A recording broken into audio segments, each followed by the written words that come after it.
পিনাকি ভট্টাচার্যের 3টা পয়েন্ট, বিশেষ করে মজলুমের পক্ষে, জালিমের বিরুদ্ধে আপনারা ঐক্যবদ্ধ থাকবেন। সেই শহীদ আবু সাইদ সহ 24 জুলাই আগস্ট 1971-এর স্বাধীনতার আন্দোলনের শহীদ শুধু তাই নয়, পৃথিবী সৃষ্টির পর থেকে জাতি, ধর্ম, দেশ স্বাধীনতা এবং অখণ্ডতা দেশপ্রেমের দ্বারা উজ্জীবিত হয়ে শহীদ হয়েছেন। আমি সবার প্রতি তাদের আত্মার মাগফিরাত কামনা করছি এবং শুধু একটি কথা বলবো যে এখানে বিশেষ করে পিনাকি ভট্টাচার্য, ওনার উদ্ধৃতি দিয়ে বলবো, উনি 3টা পয়েন্টের উপরে বলছে। আমি তার পাশাপাশি বলতে চাই যে মজলুমের পক্ষে 3টা পয়েন্ট সহ, মজলুমের পক্ষে জালিমের বিরুদ্ধে ওই 3টা পয়েন্ট সহ আপনারা অন্তত জাতির ক্রান্তি লগ্নে এদেশের বিভিন্ন স্তরের রাজনৈতিক নেতৃবৃন্দ এবং বুদ্ধিজীবী, প্রিন্ট মিডিয়া, আপনারা সবাই, আমি অনুরোধ করব, আপনাদের কাছে হাত জোর করে বলবো,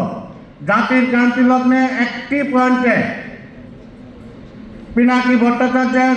3টা পয়েন্ট, বিশেষ করে মজলুমের পক্ষে, জালিমের বিরুদ্ধে আপনারা ঐক্যবদ্ধ থাকবেন। কারণ এই দেশকে বাঁচাতে গেলে আগামী দিনে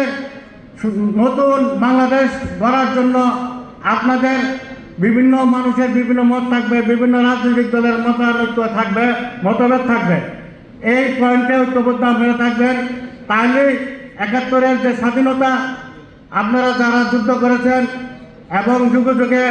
বিশেষ করে 90-এর গণ অভ্যুত্থান হয়েছে, সেই গণ অভ্যুত্থানের মাধ্যমে আমরা মনে করছিলাম যে শুভযাত্রা শুরু হবে, গণতন্ত্রের অভিযাত্রা হবে, কিন্তু তাও ভুলুন্ঠিত হয়েছে। এদেশে আর কত গণ অভ্যুত্থান হবে? ব্যতিক্রম ধর্মী 24শে জুলাই আগস্ট গণ অভ্যুত্থান বলেন আর বিপ্লব বলেন, এই বিপ্লবের পরে যেভাবে বিপ্লব হয়েছে, এভাবে যেন আগামী দিনে শহীদরা, আগস্টের বিপ্লবে যারা শহীদ হয়েছে, শহীদ আবু সাইদ, মুগ্ধ, ফারহান ফায়াজ, ইয়ামিন, আনাস, শিশু, জাবের ইব্রাহিম, তানভীর সহ শত শত ছাত্র জনতা, মুড়িওয়ালা, পান বিক্রেতা, বিভিন্ন স্তরের মানুষ,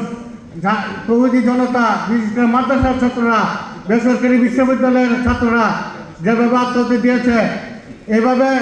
আর যেন আত্মহত্যা দিতে না হয়, আর যেন এদেশে কোনো রক্ত না ধরাতে না হয়, সেই আশাবাদ ব্যক্ত করছি। এবং বাংলা এডিশনে আগামী দিনে শুধু বাংলা এডিশন, আমি বলতে চাই অন্যায়, অসত্য ও প্রবঞ্চনার বিরুদ্ধে, স্বাধীনতা ও অখণ্ডতা রক্ষা এবং মজলুমের পক্ষে, জালিমের বিরুদ্ধে বিগত দিনে 16-17 বছর যাবৎ সাংবাদিক ইলিয়াস, পিনাকি ভট্টাচার্য এবং কনক সরোয়ার সহ আরও যারা বিদেশে আছেন, তারা যে ভূমিকা পালন করেছে, সেই বিক্ষোভের কারণে, সেই ভূমিকার কারণেই 24শে জুলাই আগস্টে বিপ্লব সংগঠিত হয়েছে।